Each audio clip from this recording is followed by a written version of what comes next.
Woohoo! I can see it. That's what you say, JoJo. I want your language there. What's wrong? Share screen. To. I was hiding behind you. I know.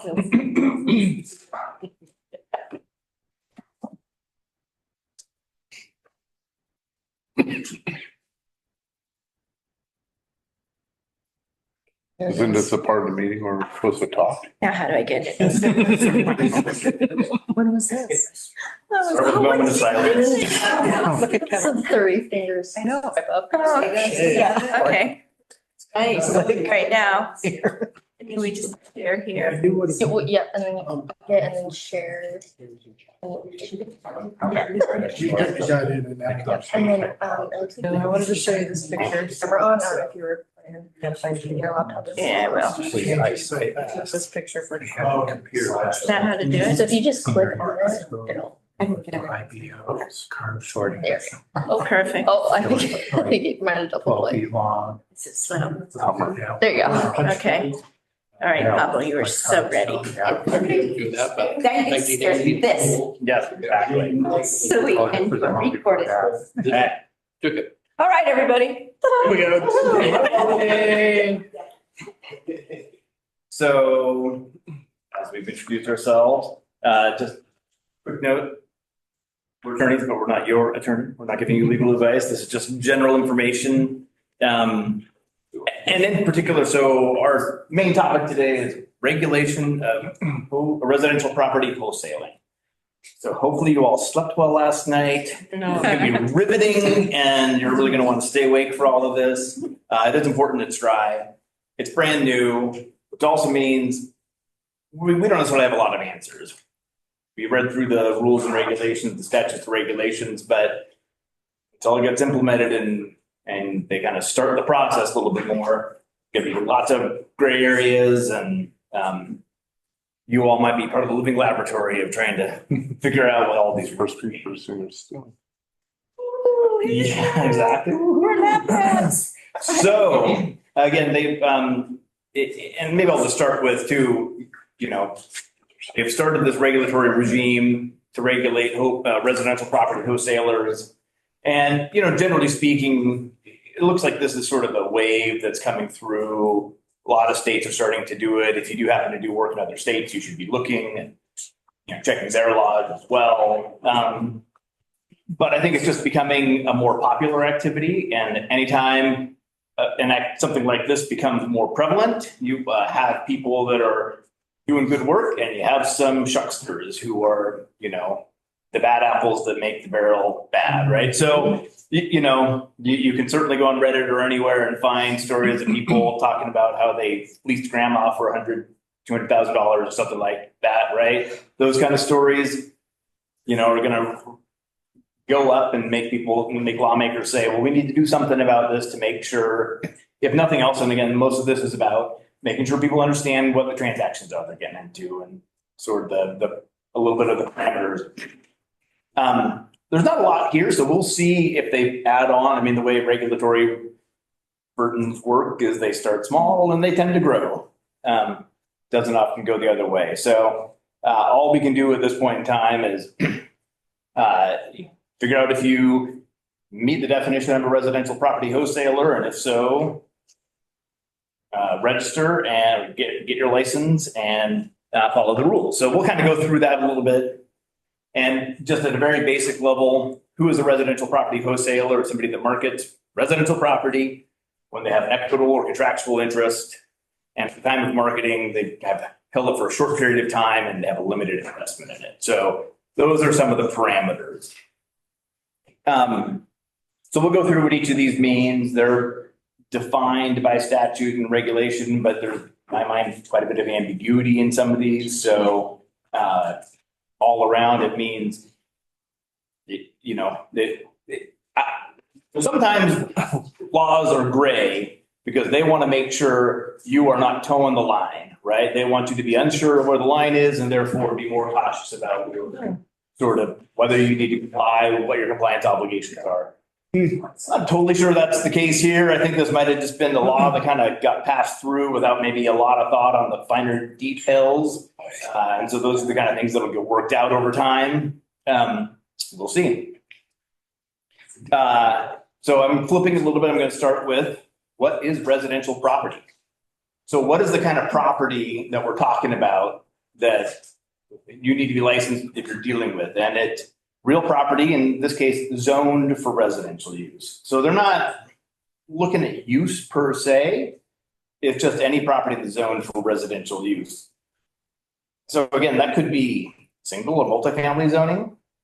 It could be vacant or improved land, right? So if you have lots that are available for residential use. And there's plenty of zones out there that allow for multiple uses or might allow for residential use in addition to all the other uses available to them.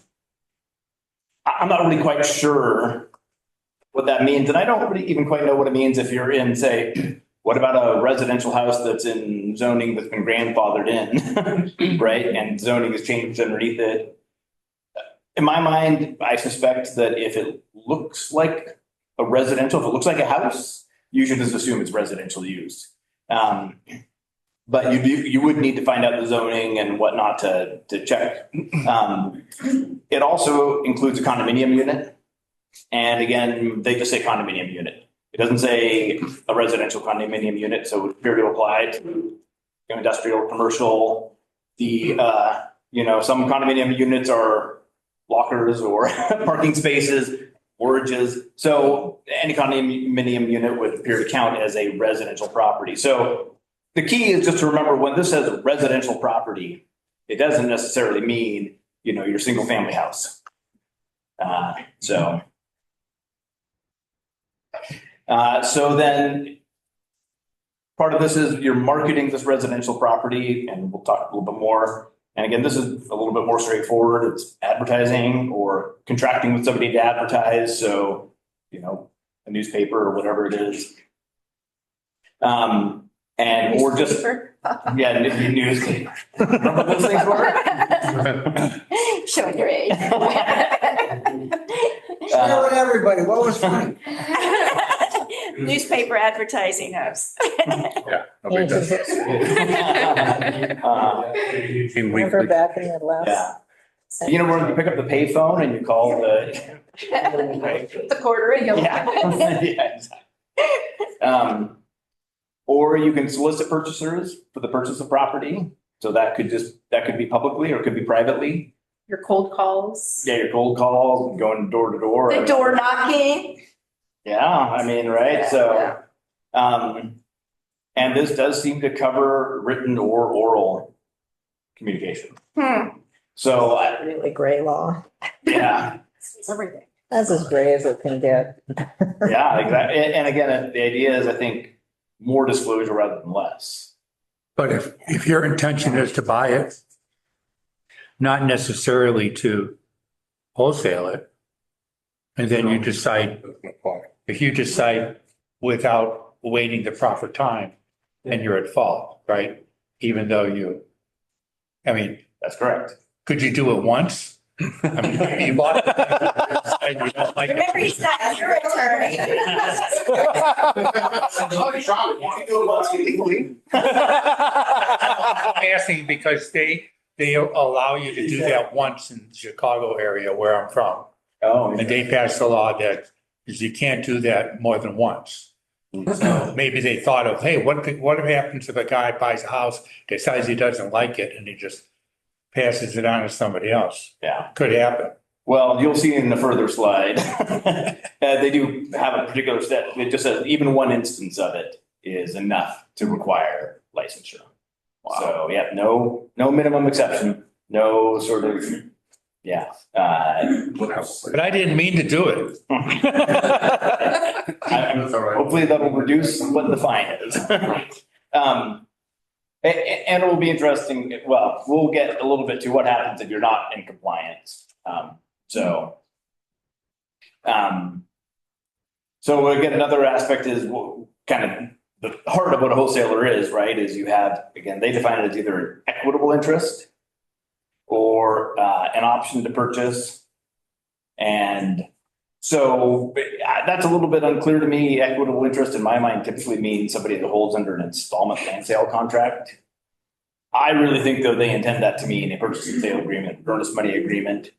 So sort of whatever right you have to purchase it, if, basically if you're not going to go on to title directly, that would seem to be a wholesaler aspect. But again, look, this is again one of those gray areas where I'm not sure. You look at sort of the technical legal issues versus the language they use. I think that's what they're trying to do is people who go into contract and then flip the contract. Yes, that's what we do. Yeah. And again, just so people know, legal and equitable title. Legal title is when you actually own the property, on title, fee interest, and then you get a deed in your name.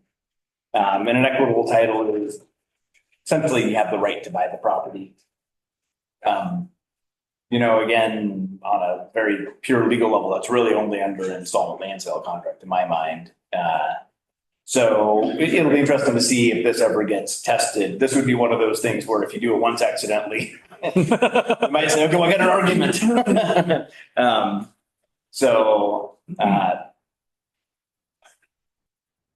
And the other key to this is they have a specific holding time and investment threshold. So, and this is the part where I think, depending on however you operate, and I think the biggest opportunity to do an oops is, you have to have held the interest for option for fewer than 90 days. And this is at the time that you start marketing it, and you've invested less than $10,000 in land development root costs. So, in theory, if you can exceed one of these thresholds, then you don't have to be a licensed land sale or a wholesaler. Again, the issue is what if you do go under contract and then an opportunity comes your way that you don't want to say no to, right? Then you're facing non-compliance versus maybe a good opportunity. The other issue with the whoops is we'll see what happens if you're not in compliance with disclosure regulations, the disclosure rules, and that can really bite you too. So all around, it's better to treat any situation where it could be a wholesaler as a wholesaling opportunity. And if you happen to go out of this, fine. But better to comply and not get pinched by one of the remedies or by the agency. Who's going to catch? So this is an individual license, but you do need to list your associated businesses. So Grace Pets, Diplomat Homes. They don't have the forms out yet, right? So we don't really know what this, exactly what this looks like. I mean, the exact details, we'll go through it a little bit more, but you are going to have to list all the businesses you're associated with. Sort of like real estate brokers have to list their associated brokerages. And again, here there's no minimum exception. One act is sufficient to constitute an act of residential property wholesaling. It requires registration with the real estate agency. So again, Which means pay $300. Pass go. Just kidding. Wait, so like I told Pablo, I got caught without a dealer's license for manufactured homes, right? And so the fine was like $5,000. Well, how much is it to get that license? $300. I'll get that license. Now what? Oh, you don't have any fine anymore. So Is that the way it's gonna be with this wholesaling deal? I'm not saying that. I'm just saying it could be. Cost to get the That is- license? well, yeah, $300. It's 300? Yeah. $300, yeah. Say the 300. So yeah, Yeah. so much better to get it than get pinched, but then you do have to comply with all. So you need a license in order to market as well as the person who signs the form, right? So if you have a business that has multiple people, each person would need to have their own individual license to do their part of the business. Right. Okay. Yeah, depending on what the party, Right. if the person is just the one, Like one caller, one acquisition manager, each of those would have to have their own presumably, yeah, license. they're in the process, Okay. if they're, if you have a, that answers the. Oh, they work for the doesn't- company. Sure. Probably they don't, but I think, real estate broker regulation would be a very similar one, anyone that's involved in the process, that would have to be listed as a real estate broker. right? Sure. You know, Probably anybody who's signing the documents like your. That's what I was thinking. Is it the person who just signs or Yeah. also the marketing? Because I know in investments, I know. even if you call a person, you better be licensed where you're calling. right. So that's in your. That's in my line. Yeah. Okay. And again, they don't necessarily have the granular level of detail there, but I would say, yeah, that would, Okay. if you're the one communicating, I mean, that's what we're trying to do is make sure that people communicating with buyers and sellers are licensed and Right. giving the appropriate disclosure and are subject to the regulation of the agency. Sure. Okay. So there are some exceptions to licensure. So real estate brokers, like Brad, you don't have to have that separate license. There are rules that apply to you if you're doing wholesaling, but you don't have to get that. So attorneys is often an exception, but only acting as attorneys. So in other words, if we're helping in a deal as the attorney for a party, we don't have to be registered. Right. Various individuals acting in an official capacity, so a personal representative of an estate, in the role just as a personal representative of the state, right? Not then use like, oh, I've been PR of an estate, so now therefore I can go and wholesale all I want. No, it's just, if it happens to be an option company, for example, and you're just signing something as the PR. What do you mean by PR? Personal representative. For a program? Yeah, Okay, right. So they don't have to worry about, right. that. Again, that doesn't mean they can do wholesaling on behalf of the There are- state. Yeah. But Right, that's but where you'll find your single time exception is if you're. I have never heard of that or thought of that. That's so Yeah. interesting. But so it'd be, for example, if you're the seller and you're the personal representative, you have to be licensed to be a wholesaler if you happen to be the one signing. No, that's not the kind of situation they're looking for. Even though it's not, you are not illegally on title as the PR, right? So again, it is meant to cover just those super technical issues. Same thing with a trustee of a trust. Again, doesn't mean you can go wholesale. It means you could sell to a wholesaler without having to be registered yourself. But they do make it very clear that a trustee of a trust, you can't be doing that as a way to avoid regulation. So you can't say, oh, well, just make me the trustee of your trust, person that owns a home, and then I'll sell it and make some money off of this. No, that's dangerous. you are going to have to be registered. So Anybody understand that? Yeah. Right. yeah, So are you saying that doesn't apply to someone buying a property in a trust to avoid regulations about, because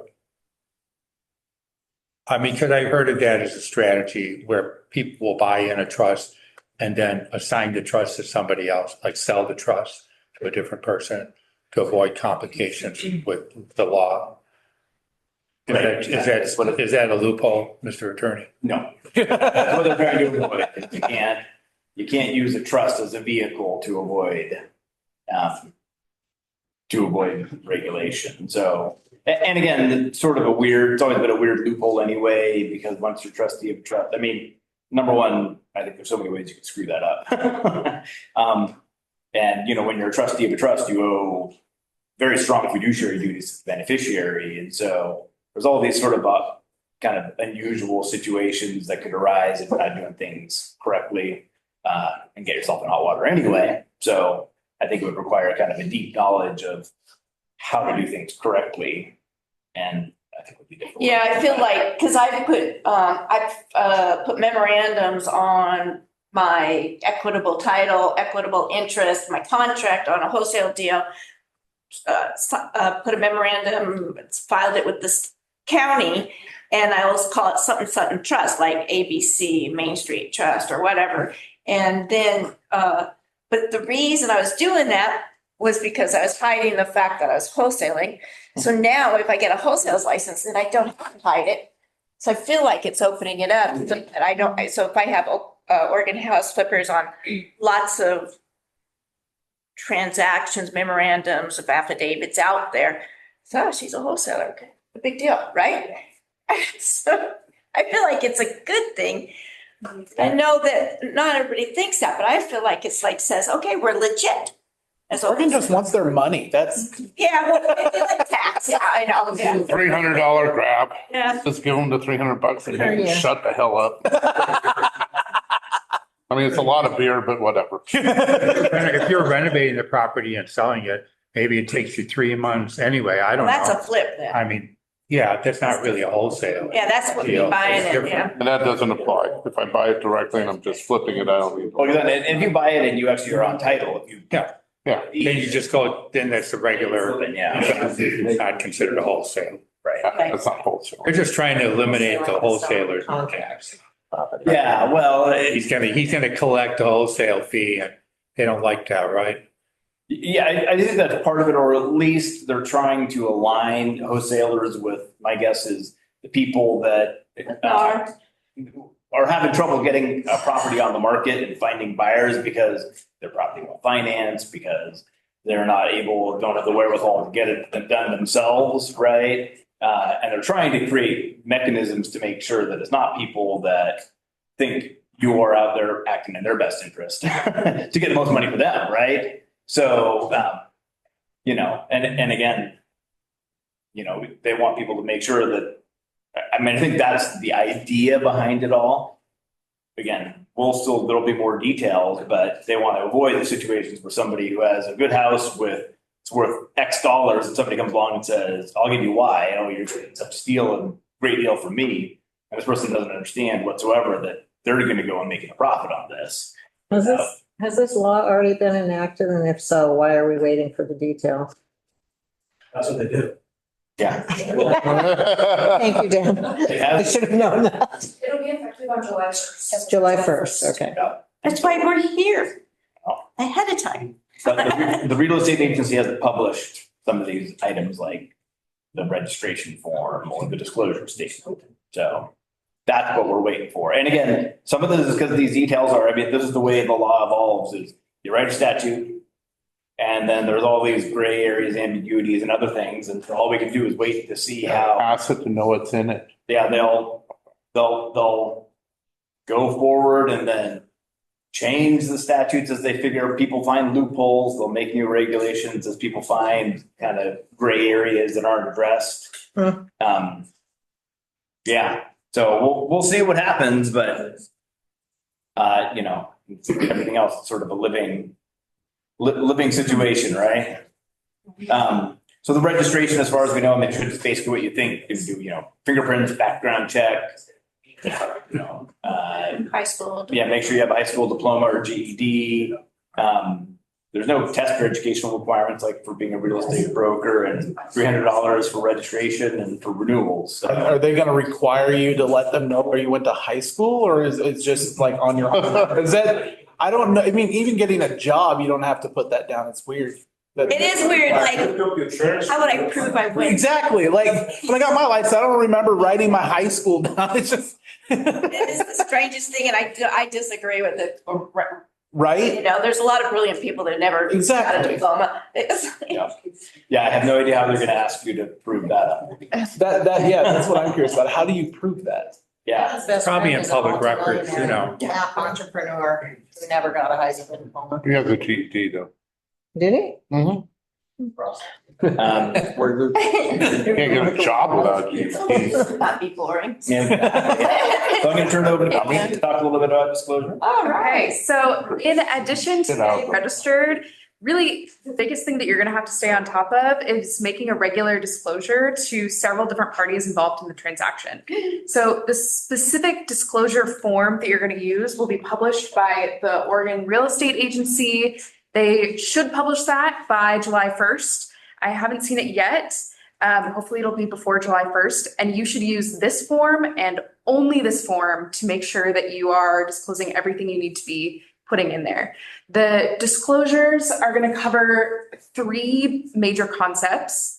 The first is the difference between a legal and equitable title. It's going to clarify that you don't have legal title. You don't actually own the property. You only have equitable title. You have the right to buy the property. And Pablo already went over that a little bit, so I'm just going to skim over that. The second thing that it's going to go over is your licensure status and the limitations, what you can and can't do with that. and then a cancellation right that buyers and sellers are going to have. So hopefully you are registered, and when you're giving someone this disclosure notice, you'll have to say, I am a licensed residential property wholesaler. I'm in the business of buying and selling your right to buy the property. You don't actually buy or sell the property or represent anyone else's interests. Elsie, can you go back to legal versus equitable title and maybe give examples of equitable title or what possibly equitable title would be in this situation? Yes, that is a little bit complicated. And these are really legal terms of art. So for our purposes, I have been thinking about it as in legal title, you own the property. Equitable title. Deed in your name. Yeah, there's a deed in your name. You have followed the formalities so that you clearly own the property. With equitable title, your name is not on the deed yet, but you have some other right to the property. So here I'm thinking about it as the right to buy the property. Like an option. Like an option to buy it or right of first refusal. So legal title, you own the property. Equitable title, you have the right to buy the property. And again, that would presumably also include a purchase and sale agreement. Yeah, the purchase and sale agreement. Right. Would, Again. signed by you and the seller, would be equitable title. Because you haven't actually filed for the deed yet, you don't have legal title yet, but you have, Well, Some never right probably there. will. yeah, Right? I mean, that's the idea. yeah. Okay, so then the second thing that these disclosures are going to go over is the fact that you're a wholesaler and what you have to buy and sell is not the property. What you have to buy and sell is the right to buy the property. Assuming you're not an appraiser, you also have to disclose that you're not an appraiser and you can't offer an opinion on the value of the property. So not only do you have to disclose this, but you can't actually offer a value or an opinion about the value of the property. So How do you establish price? No Exactly. Well, No. again, kidding. you can offer a price. You can't tell them this is what your helmet's worth. Right? Can't, To me. So you're off. yeah, this is what it's worth. Current Not. condition of your property makes it that I can only pay this price. Like that. I would be willing to pay this much for your property. Oh, yes. Condition of your property. Because, look around. Yeah, because of the condition of the home. Hey, how do you say that not rudely? I mean, I don't know. Look around. Based on what I'm seeing here, I'm willing to offer. It's Dan had his hand. a little hard for me not to be blunt. Dan is a star realtor. Dan is a rock star. So let me curveball question. Okay. I want to wholesale or I want to buy a property on a wholesale contract, but I'm a principal broker. I say, I'll give you $250,000 for your property, but I know the fair market value is $450,000. Now, where am I at in terms of that? He's licensed as a realtor. Yeah. I think you're not an appraiser, so you're not saying that as fair market value, this is what your property is worth. I mean, they're not asking you for broker's price opinion. But you're a licensed broker, so you're not required to have this. But this is- Anyway. You Right. are required to make this disclosure, though. Right. That's. Yeah. If your intention is wholesaling, Right. though, Right. not if your intention Right. is to. And again, you do need to be, I mean, I think you would have to be absolutely clear, you are not their broker. Yeah, that's what I'm Right. doing. Right, exactly. And so you need to say, I'm not giving you an opinion on what I think your property is worth or what you could get on the market. I mean, I don't know how far you want to go with that, right? I mean, there are different, so there's the type of misrepresentation that is sort of, I'm telling you the wrong thing. But there's also the type of misrepresentation that is, I'm omitting important material facts that you would need to know to really understand what I'm saying. I hate that. Right. Frankly, I think brokers are probably on thinner ice with all of that because there's, right, if they know you're a broker And you're not telling them very clearly, but I'm not acting as a broker here. I'm not your broker. I'm not giving you an opinion of value or anything like that. You have a better chance, I think, of somebody coming up and filing a complaint against you, right? Only if they feel like they've been cheated. Absolutely, yeah. Well, that was his example, right? I mean, Yeah. hopefully that, okay, like we've bought houses from people directly and talked to people directly. And I've sat in the living room with some nice old woman.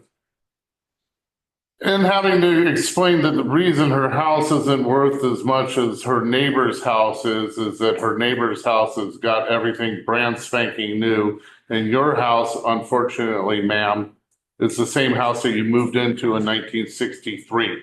Consequently, and let me show you, and then I show them, though I do show them on a piece of paper, I say, well, this is how much we're gonna dump into this house to make it worth your neighbor's house.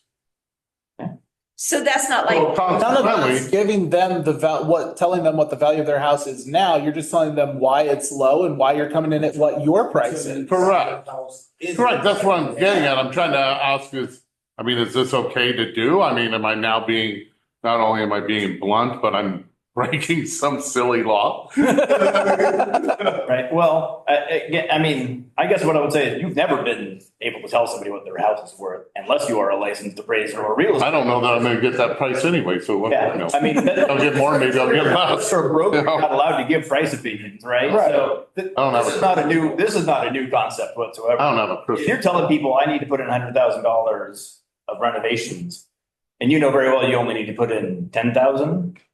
Yeah, Oh, yeah, if I'm a, Well, yeah, that's. yeah, right. So yeah, so right, if you're telling the truth about it all, Mhm. and how you're gonna I mean, make money off of it, honest. and again, that's what this is trying to capture, right? Because it's not trying to capture the people that are honestly saying, look, you're not gonna be able to get it. You know, I can do this, I can make some money off your house, but I'm gonna need to put money into it, I'm gonna need to do these things, right? Yeah, Right? You know, if they think, again, people are gonna think all sorts of things, and you know, if they think you're a broker, for example, acting on their best interest, that's what they're trying to avoid, right? And I think that's what these disclosures are intended, the conversations that it's supposed to bring out is that you are a wholesaler, you are not there to represent their interests. You have you have your own interests in mind.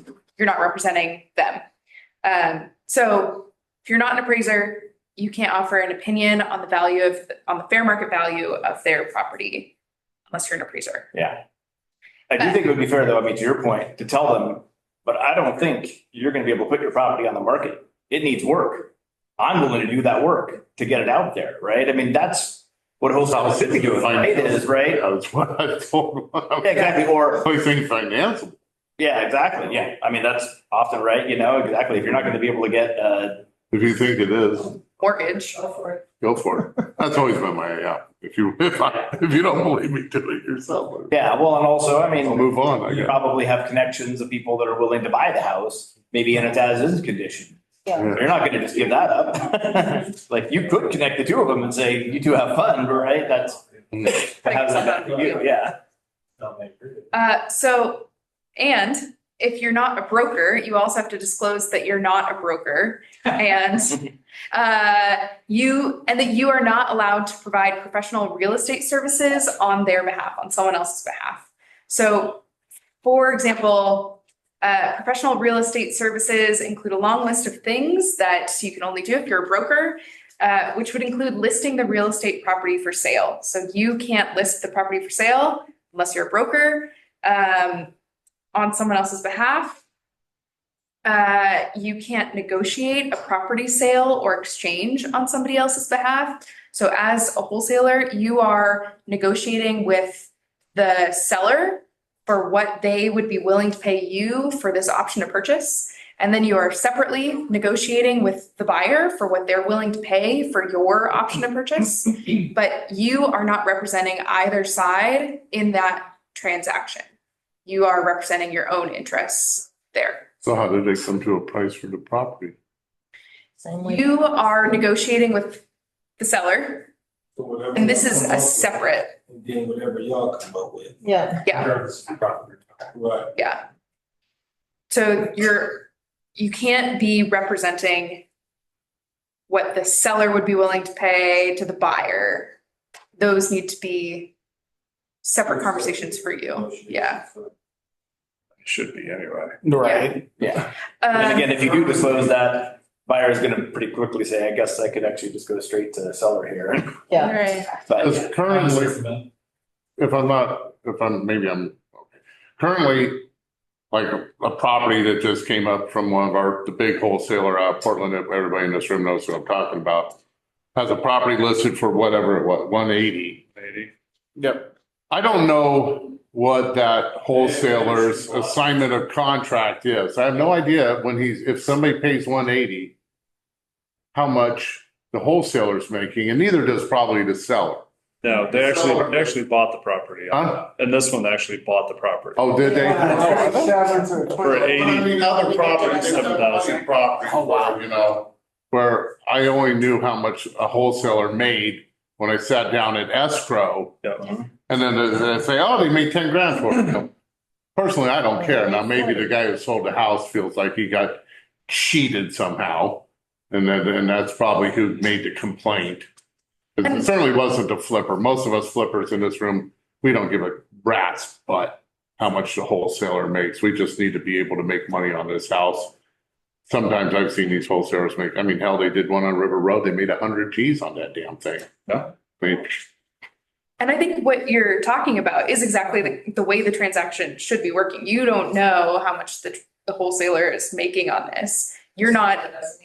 and the buyer and the guy who's selling the property doesn't know either. Right. unless. How are you saying are you saying? Hopefully you don't have to. Yeah. Right, Yeah. yeah. No, the wholesaler knows exactly what they're gonna make, but none of the other parties involved, because they're the middleman. That's They fine. know what the middle's making. Both other parties are happy with what they got it for. So now does somebody have to, Who cares? does somebody have to disclose that, or is that still kind of everybody's trade secret? My Oh. point here is that that's the kind of thing you can't do is be representing or talking between the buyer and seller about what they're going to be making. It should be that kind of independent conversation where no one really Because knows. the wholesaler then goes back, if nobody buys it, they might try to go renegotiate the contract. We've had that. Yeah. We did a house with that, with the big wholesaler out of Portland, where their list price was silly. We weren't gonna pay it. And we got it for a better price. That's the thing that you could not do unless you're a broker, Right, I see. if you're a broker, you're representing right? the party, right? You're not making a wholesaler fee on it. Or just if you are a broker, be really clear about the nature of the transaction. Is this a transaction where I'm representing you and your interests, or is this a transaction where I'm representing my interests in this transaction? You also, this is kind of another sticky situation. I'm going to skip to the next one. Directing the closing. You can't assist or direct in the closing of a sale. So you're not helping the buyer close the property or the seller close the property. You're helping Going to escrow. Yeah, yeah, Yeah, don't try and do it yourself. right. And so you're Same again, again just representing your put it in interests. escrow, is what you just said, right? Put it in. Yeah, let escrow people do it. Right. Well, they have to by law anyway, in this state. Well, you don't have to, but You do it through attorney. Oh, yeah. yeah. But, I mean, Or in an theory, attorney. you could just go, do a deed, right? I mean, you could, In theory, like, yeah, but frontier days, yeah. don't be, Yeah. that's just a bad idea all around. Yeah, so don't Throw in think escrow really and should say, be- hey, this is where we're escrowing over here, go that way. yeah, Like, that's as much directing as you can do. Title report's been done. Yeah. Yeah. Right. And again, you're gonna have a sale agreement with the seller, right? That's gonna spell out. Yeah. Like every sale agreement should, what do you deliver or what needs to happen? Yep. Same thing, you have whatever the contract is with the buyer, and you just need to make sure that the deed goes to the right place, right? You also can't buy, sell, or deal in real estate options on somebody else's behalf. So if you are going to get the option to purchase, that's your option to purchase. I'm not negotiating that with the seller for Pablo's option to purchase. Unless you're a real estate broker. Yeah. But if you're not, then you can't represent Right. someone else's interest to do that. So in other words, a broker could represent a wholesaler to market the transaction, market the option, market the whatever it is, right? Which is Oh, how much would they charge for that? my minimum flat fee is $2,500. What? I don't touch anything for less than $2,500. You've gone up so much. It's $2,500 because that's basically our deductible on our own insurance. That's where that comes in. Screw up. Here. You earned it.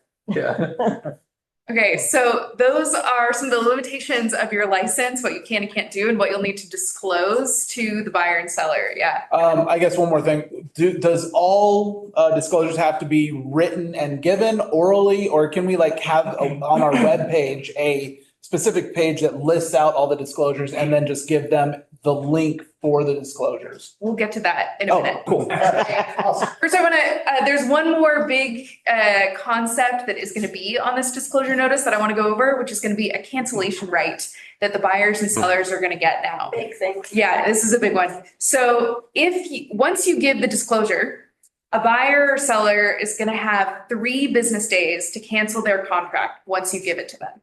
So the clock starts once you give it to them, midnight till the 3rd business day. And I want to emphasize these are business days, not just days. So if you give it on a Friday, we're not counting the weekend or the holidays. You'll have to wait till the following Wednesday until that's done. And if they cancel within that cancellation period, you have to return all the earnest money and deposits. All the money goes back to So whoever this paid is it. buying and selling side. Yep. Ooh, that means. It's gonna make a big difference for you know who. Yeah. Yeah. So Property max. Property max. Yeah. I like it. Yeah. Yeah, because right now they keep it no matter what. So 3 during those days. 3 days, Or something. Yeah. Midnight. Inspection, that's 3 days. Yeah. yep. And the other thing I was going to mention on this one is that you might think about when you commit money to market or repair the property, not committing funds within those 3 days. Right. Because you might not get it back. Right. Yeah. So waiting until that 3-day period is up. Another thing I wanted to flag is that if you work with a seller, give them the disclosure notice, then the next day you find a buyer, maybe thinking about the timing of that, making sure their cancellation period doesn't necessarily overlap with each other, because otherwise they might be able to cut you out of that deal. Right. So just be tracking who's where we're at in everybody's cancellation period. And that's assuming you gave them the disclosure. If you did not give them a disclosure, then you can terminate the contract at any time. They can. Yeah, they can. You can. They can cancel the contract at any time. And the seller has a right to keep all of the earnest money or deposits. This is true even if you put the deposit in escrow, the seller can demand that deposit back. But we know where they live. Not for it. I mean, We're gonna roll up. there may be consequences of that option.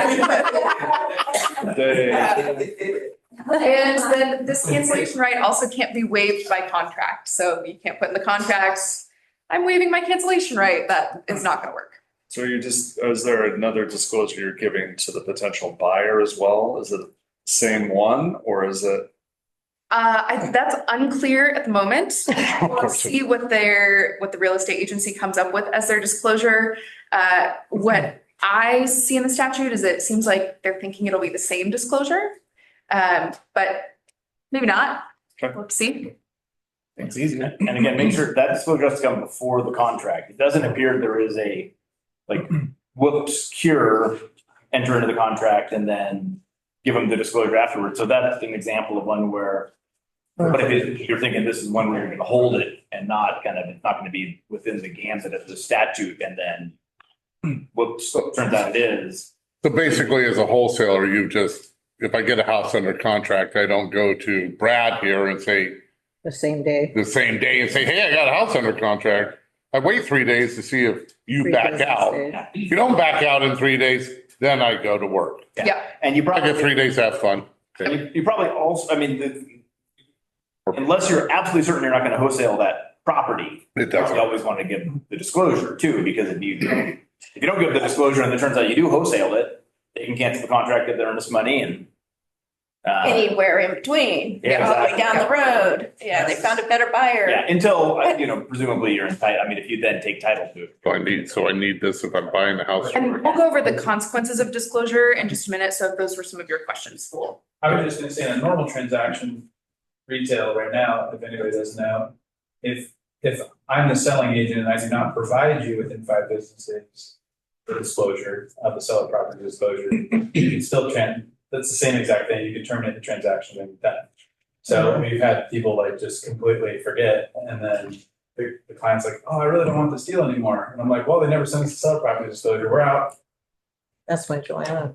That's right. That's- That one though can be cured. That's 5 days after delivery. So, that's also, you can at least say, whoops, I forgot to give it, and then hope they don't cancel within the next 5 days, right? So this one appears not to have any, if you forget to give it before they sign. I think it's 3 days from the disclosure. Yeah, and I'm not quite, because here it does say, so again, ambiguities. Because it seems to say that too, and then it also says, if a residential property wholesaler fails to provide a residential property written disclosure to the seller before entering into a written contract, you can terminate. So, right, See, wouldn't you want it in the contract before the signature line? yeah. Wouldn't that well, Or as an attachment to the sale agreement. First of all. Yeah. Before they sign? Yeah, presumably there will be because you'll also want like a record for your copy, a copy for your record. So the problem, my guess is it would sort of look a little bit like the CCB, like notice to lien and stuff where they want you to sign in or have some acknowledgement that they've received it or whatnot. I'm just assuming they'll have something like that. Yeah. Like we don't know until- addendums, yeah. Carrie, I know you have a Oh, question. typically wouldn't you have, most contracts have an ability to assign in the contract already, so you're already covered. You decide to close under an LLC or in somebody else's name or whatever, so. Yeah, that may be the case, but you will see disclosure that I think who has the right to assign isn't the same as who has to make the disclosure. So as a broker, I did this one first. As a broker, you have to disclose this to any potential buyers or sellers before entering into a wholesaling transaction. You have to disclose it to any broker or principal broker representing a buyer and in all of your advertising for the property. Licensed wholesalers have one other group that they have to make this disclosure to. So you have to disclose it to buyers and sellers, brokers, principal brokers and property managers representing the buyer, and anyone who helps you market or list the property. So if you are enlisting Dan to help you list the property, market the property, you also have to make this disclosure to Dan. And then again, in all of your advertising for the property. And Kevin, this is where I'm going to answer your question finally. Perfect. So if you are making advertising on social media, you can use a link to do this disclosure. You don't have to have copy and paste the whole disclosure language into every advertisement. And the statute was not clear, wasn't specific on what that link needs to entail. Didn't have any specific rules about that, but we know from other consumer protection laws that generally disclosure link like this should be placed somewhere conspicuous. It should be, pretty visible on your website or advertisement, 10-point font at least, but decent size font. And then I would also recommend making the link somewhat descriptive so that someone knows what they're clicking into. So this is my, best practice kind of disclosure. The property is marketed by a residential property wholesaler. See what this means. Click on the link. It's in the middle of the page. It's a descriptive link, and it's in a decent font size as compared to, I don't even know if you can see it in the back. Underneath our logo, there's another link for disclosure. So this would be the much riskier link. Is pretty hidden, easy to miss, small font, and not very clear about what is disclosing, or if I'm clicking into this, what am I going to get? I definitely missed that. I'm looking at back here, other slides going, was that there? Yeah, I was really trying to make that hit. That was good. So that would be the riskier one. And then the risk of if you did a disclosure like this and somebody says, I didn't get it. Do they yeah. mention mail it all by chance? No, they, Social media. yeah. But yeah, because that's, similar to like real estate brokers with the initial agency disclosure pamphlet, a lot of times put on the bottom, especially the marketing flyers will have on the bottom, like, initial agency disclosure. Like if you're putting it on hot links or something like that, like, I don't know. Is that still a thing? It is, put a WB. Yeah. Feel my age again? They did not specify, they just said in all advertising, use the disclosure unless it's on social media, in which case you can use a link. So maybe we'll get more guidance on this from the real estate agency in the next few months. So unless it's social media, use a link. So in other words, you have to provide it written or oral when you're in person. You can't just provide a link on a piece of paper saying, here's the disclosures. No, you should. It is written. Yeah, and it really should be the written disclosure. Attached to the whole purchase and sale agreement. Even though you put it in the advertisement, you have to put it in advertisement as well. Right. And on the agreement. Right. Yeah. I just know like when we give prospectuses, all they have to do is click a link to show that they received the prospectuses. It's not really, I don't have to go, okay, let's go over the prospectus and read all the Like an disclosures. initial.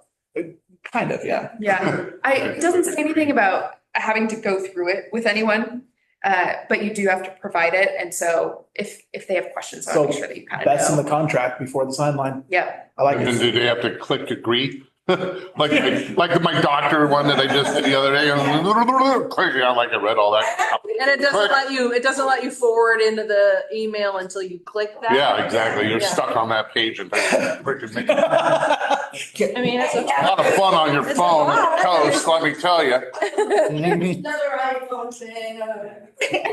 I know this is mostly a joke, but just in case, like to answer the legitimate question, you probably don't need to do that. Oh, darn.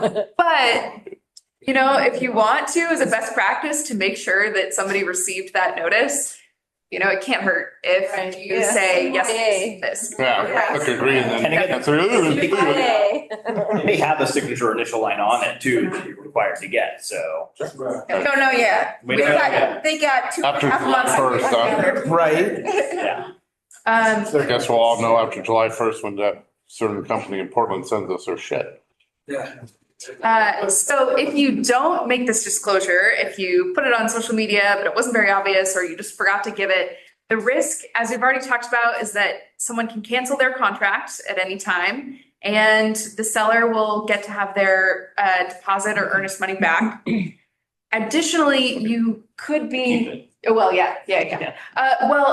Or if it's an escrow, if the seller, or if you put money into escrow for the seller, even if you didn't pay it to them directly, the seller can get the money from escrow. They have a right to demand it from escrow. You could also be liable for damages to the buyer or seller if the contract is canceled. So maybe you guys have some better ideas on what those damages could look like.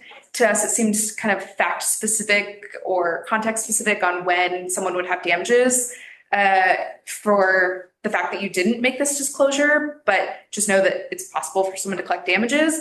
And maybe even the bigger kicker here is that someone could collect attorney's fees if they have to hire an attorney to represent their interests related to this transaction because you did not make this disclosure. And depending on which attorney they get, that could be pretty expensive. So, Well, I think, just to go into that, one of the things in the law is that 9 months, like you can't tie up a property for over 12 months as a wholesale deal.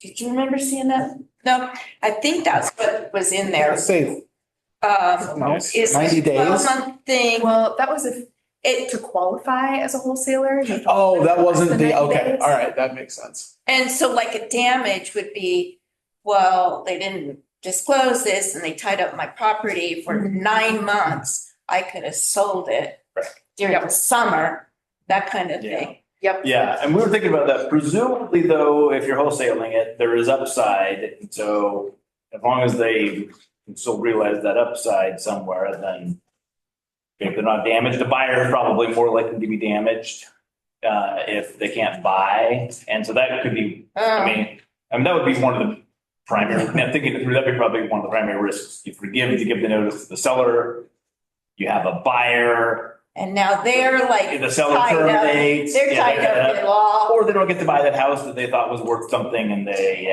so, again, That's another. it could get really screwed up. Yeah. So damages could be significant. We'll have to see what that looks like as this law gets implemented.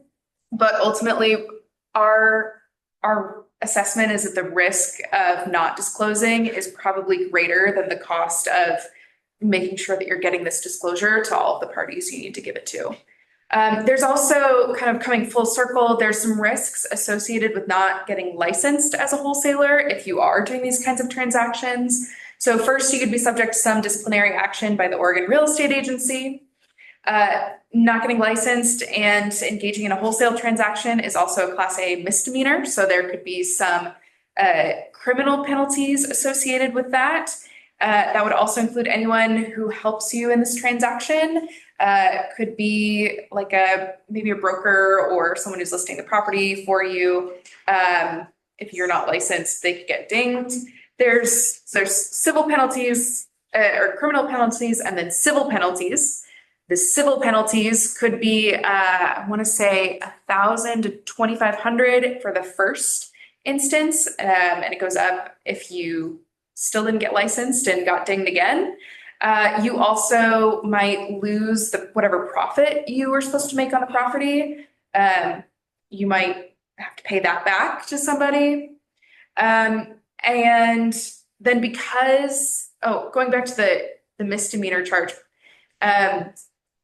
one of the requirements when you get licensed is a criminal background check, and you have to list all of misdemeanors, felonies. So you may also have to disclose that you were dinged for not getting licensed, and that might impair your ability to get licensed later. Or maybe if you're licensed in other areas too. Mm-hmm.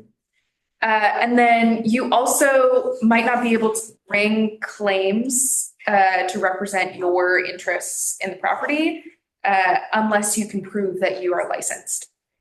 In other words, courthouse doors are barred to you if the buyer or seller is not performing.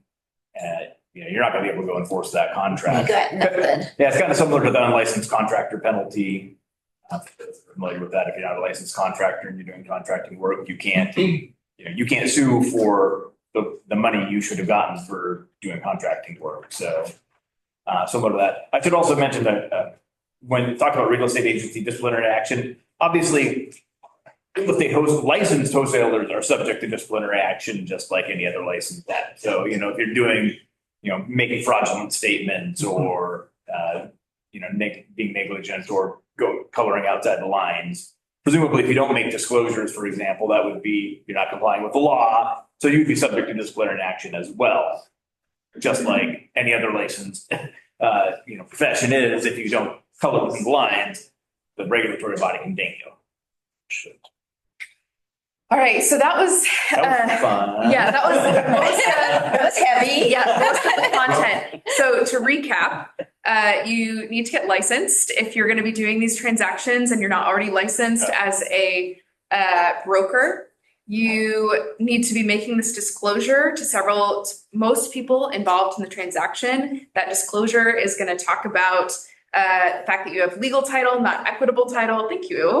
And it's going to talk about what you can and can't do as a wholesaler and that you're not an appraiser or a broker. And it's going to talk about the cancellation rate. So that was, before we go into more questions, I want to give you guys the opportunity to practice trying to explain this to people who have also sat in this room and listened to it. So I'm going to have you pair up with somebody next to you.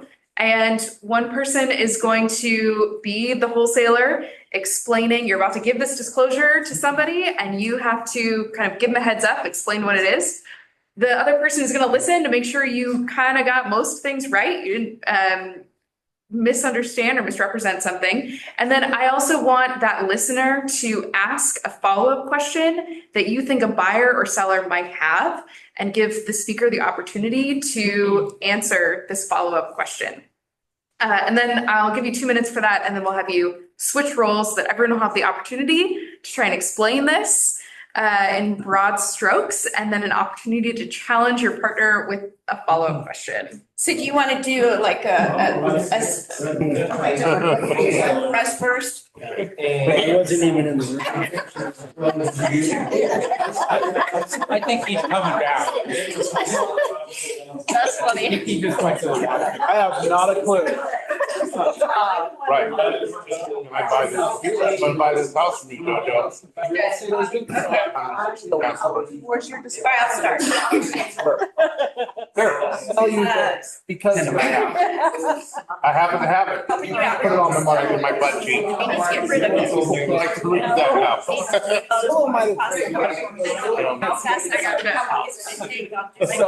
I can tell you just by looking at the house, I will on it. Okay.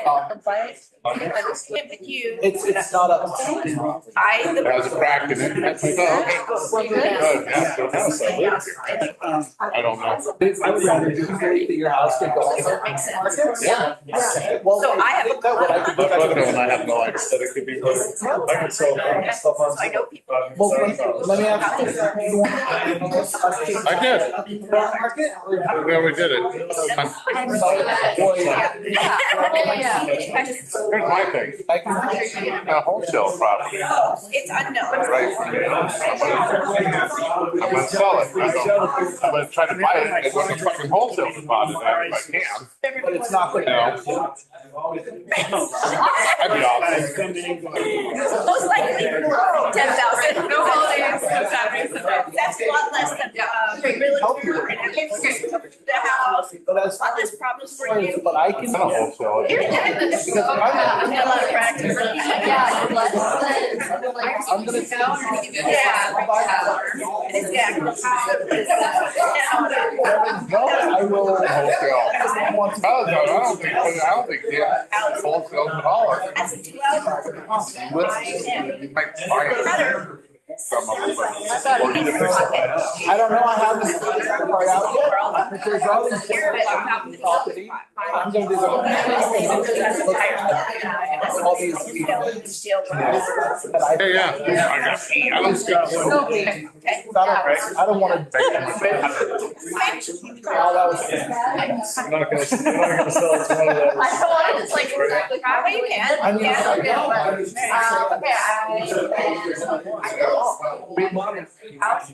a wholesaler, so I have. I actually have said all these other, I might take it, I might have a partner come in with me. But either way, hold on the money. But if you feel that I can.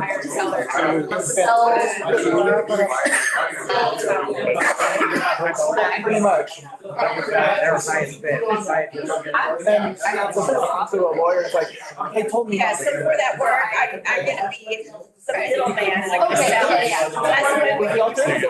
that. Like middle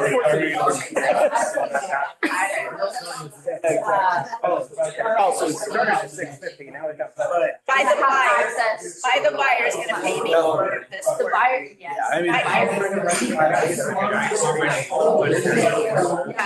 I'm probably good. Yeah. What I need from you now. Oh my God, vocabulary. Like the buyer. Highlight. All the way around. Area. I language had all the. They were all dead.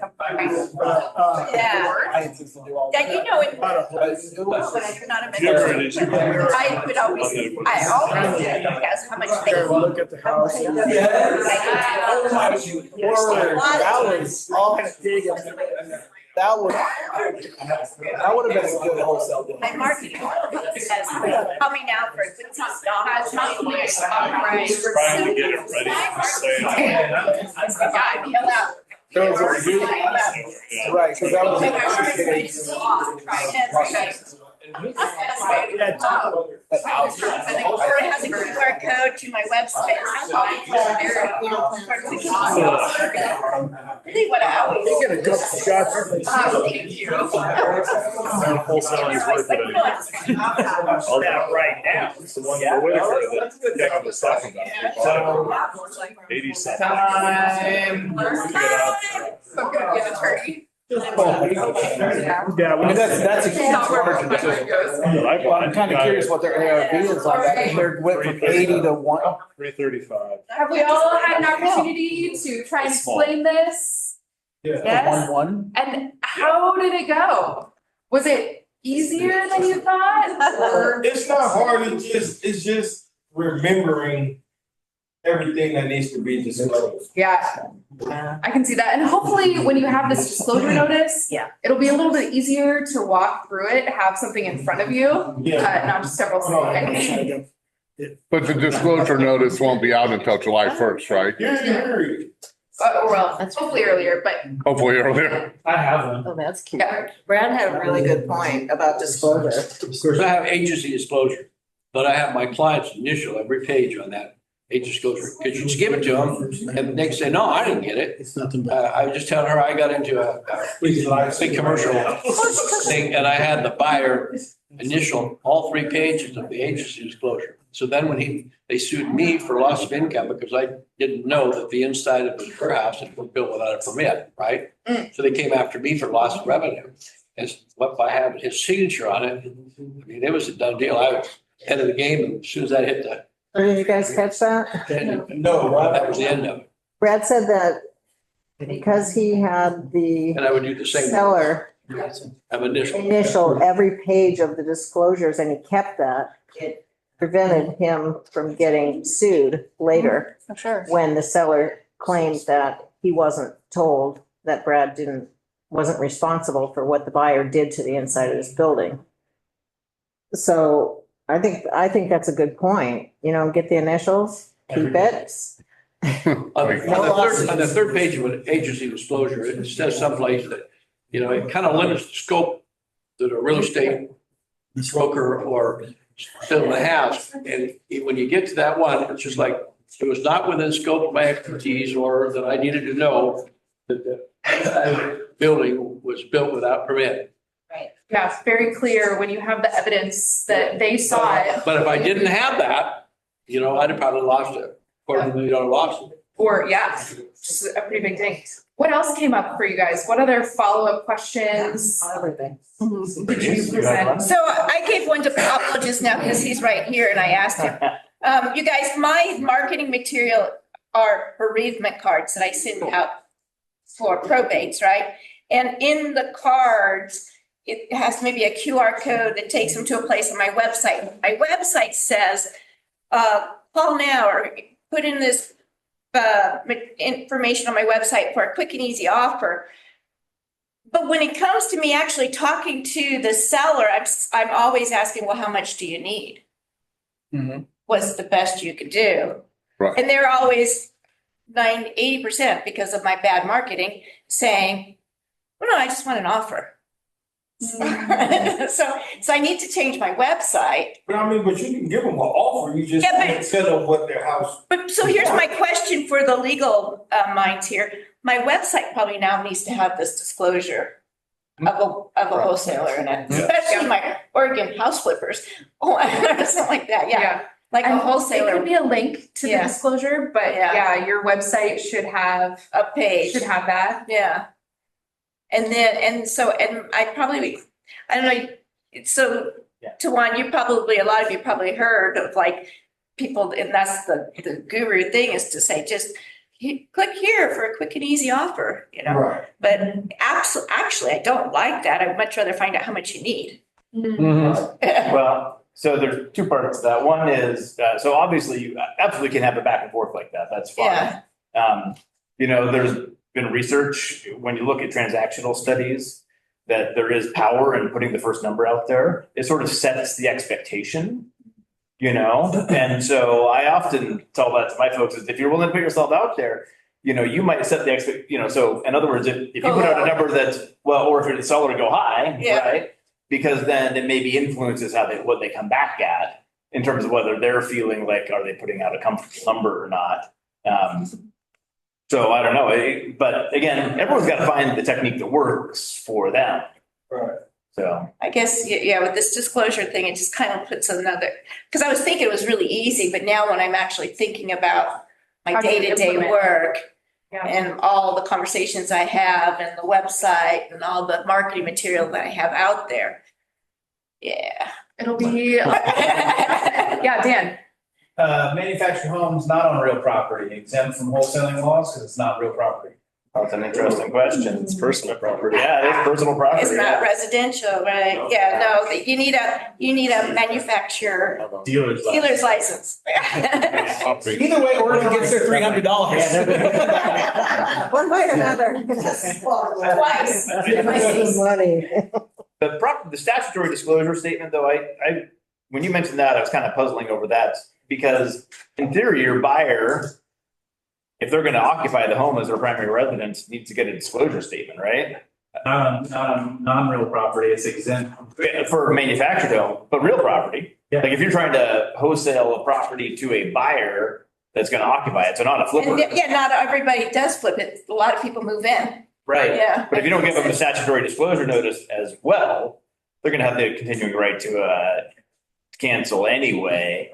And I don't know how you get that disclosure notice. I don't know is that typical. I don't know necessarily wholesaling kind of business practices. Do you get the seller to give you a disclosure statement that you can then? That was the issue. Like a lot of my investors that flip homes were like, I'm just done with wholesalers because they're never giving me a disclosure and I know nothing is wrong. So all the due diligence is on me. Yep. And if my inspector doesn't catch it, next thing you know, I'm losing tons of money. Yep. Right. But it's in their contract. You know that that's the risk you're taking. It's an as is, That we're not, Yeah. as is. you have to do your own due Yeah, diligence. but all real property transfers have to have solid property disclosure in state work For residential. or residential. Yeah, if they're going to, but again, you don't actually have to give it, you only have to give it if the buyer is going to occupy it as a Oh. residence. Oh, That's a new one for me. so for a Yeah, flipper, it doesn't matter. Flipper, it's irrelevant. Yes. The flipper's taking all the risk. That's. Yeah. Yeah. Yeah. But there's also a fine line when you're a real estate broker, Also going paying. by and offering somebody 50% on the value when you know better. You know, then you're held out, you have fiduciary responsibility to be honest about it, Right, or at least make it super clear, period. I'm not giving you any opinion on the value and, Don't yeah, represent you. yeah. Yeah, but I agree. I think that'll be some of the interesting stuff that might come up is where, again, will there be ever a test case or whatnot that, kind of does any of this? I don't know. And I don't know. I mean, I assume there is no sort of E&O insurance that covers wholesaling activities, right? So Not yet. They'll come up with it. I'm sure they will. Yeah. So, It'll be expensive as hell, though. Hey, you know what? Somebody is Another There you good go. reason There's to your make business sure idea. you're adding that disclosure. Was the Yeah. insurance, Wholesale you can pull back on insurance. insurance. Yeah, okay. What other questions came up that you didn't quite know how to answer or that you have for Pablo and I? Goes around. Anything else? Anyone got any more questions? Any aside from wholesale? Wow. Just pour us out. Pour us out. There was, drink some water, rain. That was a lot to absorb tonight. And again, pay attention because presumably there will be more information coming out at some point. Something else, a disclosure statement. We'll see what that says. I spoke to a wholesaler that we work with during this meeting, and he said the escrow company is on top of it. They're keeping tabs on what's gonna happen. Oh, nice. Yeah, so he's getting a lot of advice from the escrow agent. Is that from Portland? No, Okay. That's from Evergreen. Oh. no, Evergreen Title's helping him. This wholesaler says Evergreen Title's helping him out on this, on what to do. Okay. Well, they certainly are always the kind of the grease, keep the wheels churning in all these Yeah, transactions, yeah. right? Good. a good escrow. But yeah, I mean, they can only do so much. They're not gonna be with you when you're talking to the buyers and sellers, right? No. Yeah, and Evergreen doesn't have a legal, anybody on Right. board there, so, yeah. Here's a question that I have for you that kind of came up with Brad here, because he mentioned fiduciary responsibility. I don't think as a wholesaler, you have fiduciary responsibility. No. Like I have fiduciary This is responsibility. gonna You're a cost, counterparty. What's that? but this new law, having to be licensed, is gonna cause some kind of fiduciary responsibility for one or the other. Sure. Ethically, maybe, but not fiduciary. No. Yeah, and instead what it does, it does create more Everything. penalties for it. What you said. Why? So an ethical duty, I think what we're talking about here would be, can I lie to you? What can I do? Fiduciary duty exists when you're representing somebody else's interests. Can you screw over someone who is relying on you? Like, as an attorney, you're relying on me to represent your interests. Can I mess things up? No, I have an obligation to you. And as you might be saying, in this deal, I represent myself. So you have an ethical duty not to lie, Right, but you don't have a fiduciary duty to take care of Look somebody out. else. because you're not representing anybody except yourself. Right. And I really like that you said that so many times. This is a self-interested transaction. Okay, good question, Kevin. Anything else you come up with? Let's give them a hand, man. What about on the Zoom? Is there anyone actually raise their Yeah. hand or anything? Shannon, Peggy, Sally. We can't see you, but you could just open your mic and talk. I don't have any questions. I was following a lot of it well. I just had a question that I put in the chat, Grace, but it was about one of the announcements. I am glad, I will say that I'm glad that this will be talked about again, because some of it I was like trying to follow with the different words and all. And I think my practice is that I make things very clear when I'm talking to the seller. And then when I have found a buyer, I'm already talking about, they both understand about the wholesale fee that I'm getting, and that the seller is actually has a different number, and then my number includes the fee. The buyer also understands that. Yeah, so I don't know why I brought up that, but That's a good point. Carrie brought that up when we were talking too, that if you're, hopefully you're already having these conversations with your buyers and sellers. And so this disclosure is not totally new. It's just formalizing something you're probably already doing with some additions like the cancellation, right? And I love the idea about, because I'm just now thinking about social media, and I put this one deal that has 71 acres, and it's actually selling for $1,465,000. I put that on several different websites, but I love this about the link, to be able to put the link in the middle of social media, and then to talk about that. No, I applaud you. Thank you for the information. And that's all. I think Peggy had to sign out a little bit earlier. Yep, looks like we lost 2 peeps. Yeah. Well, thanks for sticking with us, Shannon. Hey, no problem. I had to turn off the video and eat some food and do some things, but I was listening. So, go to the bathroom. I responded to your chat. Oh, thank you. You did. Yes, thank you. Our question. So Deal Deep Dive is about numbers and types of transactions. And even sometimes we talk about notes and sale of notes. And so it goes deep. Strategies. And and you've been to a lot of them, strategies. It's not about wholesaling. It's bring your transaction. bring your number questions. Yeah, your transactions. Okay, so creative financing or something? Yes, creative financing. Yes. Okay. Thanks. Okay.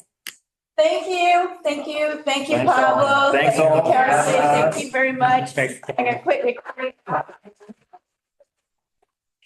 mean, it was hard. We had to come so far from.